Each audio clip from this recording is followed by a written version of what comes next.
Hi there, this is Alicia with Osa the German Shepherd, and today we're going to go over what the best survival dogs are.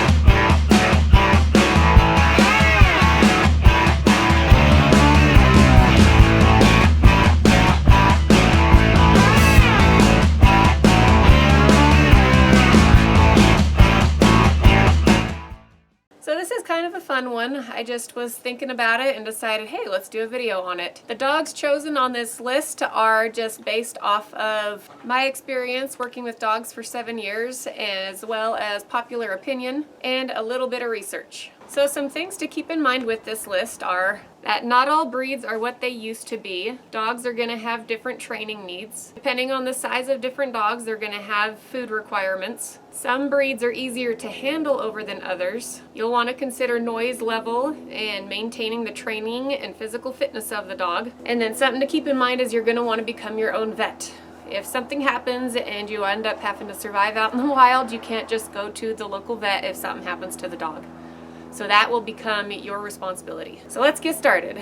First on my list is German Shepherd. I'm pretty sure everywhere else out there, German Shepherd is arguably one of the best ones out there.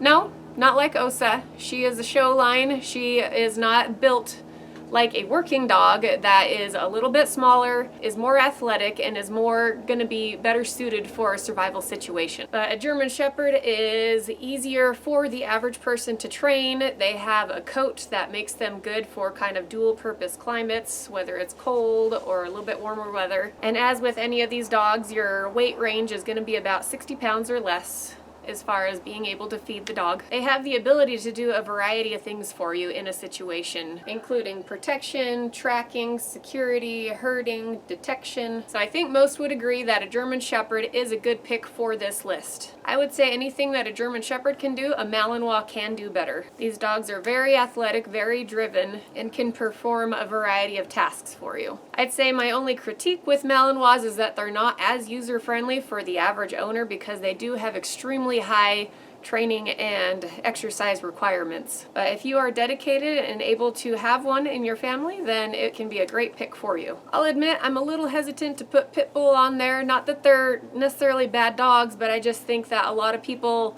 aren't able to provide a Pitbull what it needs to where it is not a dangerous dog for you. But if you think about it, they are very athletic, very strong, and they are also able to provide a lot of what the Shepherd and Malinois could provide. So if you are able to put the appropriate amount of training and exercise into a Pitbull, then they would make a fantastic doomsday dog. An Australian cattle dog is a sturdy, hardy, smaller type breed, so it does make them a great pick as a better survival dog in a survival situation. They can be a little bit stubborn. They do require a bit of a tougher owner to be able to handle them appropriately. And then lastly, there's mixed breeds. There's a lot of mixed breeds out there that would make great survival dogs. You just need to know what mix you have of dogs going into it. So my last dog, Kenai, he was half Husky Timberwolf and half Border Collie Aussie. I hoped he had more the Border Collie side that was more loyal and wanted to listen. He had more the Husky Timberwolf side that if we were outside, he would run off to go chase whatever he could in the woods. So it was less of a reliable dog to have in a survival situation. But if you can get a mixed breed that has a mix of two breeds like Shepherd and cattle dog, then it should be a good mix for you, be a little bit of a smaller dog. So if you know what mix of dogs you're working with, then they would also make a great survival dog. Kind of a quick video today. The sun's actually blinding me a little bit, so we will call that good for today and see you in the next video.